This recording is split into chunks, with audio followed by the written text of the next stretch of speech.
Hello friends, ரொம்ப சீக்கிரம் எழுந்திரிச்சதுனால early morning ஒரு ட்ரைவ் போகலான்னு என் காரை எடுத்துக்கிட்டு அப்படியே ஈஸியர் பக்கம் போயிட்டு சோழ நாட்டு பக்கம் அப்படியே போகலான்னு போனேன்.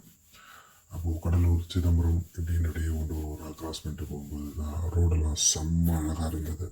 ரெண்டு பக்கமும் பச்சை பசேர்னு வயலும், ஒரு பக்கம் ஆறும் ஒரு பக்கம் வயலும், நடுப்புற ரோடும், வியூவே செம்ம அழகான வியூ. ரம்யமாக பாட்டெல்லாம் இதமான பாட்டை போட்டுட்டு நம்ம பாட்டே காரில் ஜாலியாக ட்ரைவ் பண்ணிட்டு போயிட்டு இருந்தேன். அது போக போக ஐடியா என்ன தோணுச்சுன்னா, சரி நம்ம கொள்ளிட ஆற்றுலையும் காவேரி ஆற்றுலையும் குளிக்கலாம், எப்படியும் சோழ தேசம் பக்கம் போகிறோம், ரெண்டு ஆற்றுலையும் குளிக்கலாம், ரிட்டர்ன் வரும்போது அப்படியே பாலாத்தில் குளிச்சுட்டு வீட்டுக்கு போகலாம் அப்படின்னு பிளான் போட்டோம்.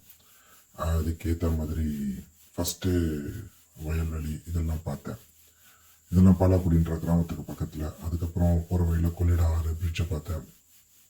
கொள்ளிட ஆற்று பிரிட்ஜு மேலே நின்றுட்டு ஒரு வீடியோ எடுக்கலான்னு சொல்லிட்டு ஆற்று தண்ணியை பார்த்தேன். பாதி ஆற்றுல தான் தண்ணி போயிட்டு இருந்துச்சு, பாதி ஆறு ஃபுல்லாக ட்ரையாக தான் இருந்தது. நான் போன நேரம் ஒரு ட்ரெயின் வந்து கொள்ளிட ரிவரை கிராஸ் பண்ணிக்கிட்டு இருந்துச்சு. ஒரு குட்ஸ் வண்டி ஒன்று போச்சு, டுவர்ட்ஸ் ஃபர்தர் சவுத் போயிட்டு இருந்துச்சு. ப்ராபப்ளி மாயரும் அந்த மாதிரி எங்கேயாவது போயிட்டுருக்கலாம்.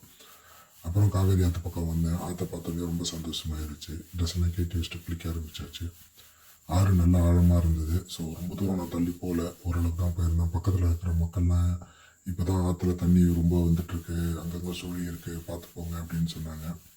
அதனால் எதுக்கும் நம்ம கொஞ்சம் அளவாகவே விளையாடலாம் அப்படின்னு சொல்லிட்டு, சோலோ ட்ரைவ் வேறையா, கூட வேறு யாரும் கிடையாது, யாராவது இருந்தாலாவது தைரியமாக குதிக்கலாம், விளையாடலாம்.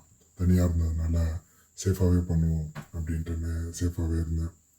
அதுக்கப்புறம் ரிட்டன் திரும்ப கிளம்பி அந்த பிரேக்ஃபாஸ்ட் முடிச்சுட்டு ரிட்டன் கிளம்பி வரும்போது பாலத்தில் இறங்கின வாசவ சமுத்திரம் ஊர் இருக்குல்ல, பக்கத்தில் அங்கே இறங்கி அங்கே இருக்கிற சிவன் கோயிலை பார்க்கலாம் அப்படின்னு சொல்லிட்டு இறங்கி வாசவ சமுத்திரத்தில் இருக்கிற சிவன் கோயிலை பார்த்தேன். அங்கே இருக்கிற பார்வதி பாதம்லாம் அங்கே பதிஞ்சிருக்கும். நான் இந்த கோயிலை பற்றி வேறு ஒரு வீடியோவில் கூட டீட்டெயிலாக சொல்கிறேன்.